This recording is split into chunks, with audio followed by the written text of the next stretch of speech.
Welcome! Today I am with XIAOMI Poco F3 and I will show you how you can connect AirPods Pro. At the first, you have to open charging case of your AirPods Pro.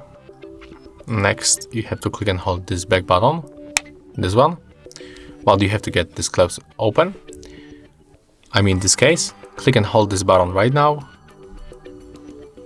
And when it's blinking, just release that key. Next, you have to move to the Bluetooth settings. Enable Bluetooth. Take a look here. When the AirPods pops on the list, you have to tap on them. Then click pair. And as you can see right now, we are connected. If you found this video helpful, remember to have a like, comment and subscribe to our channel.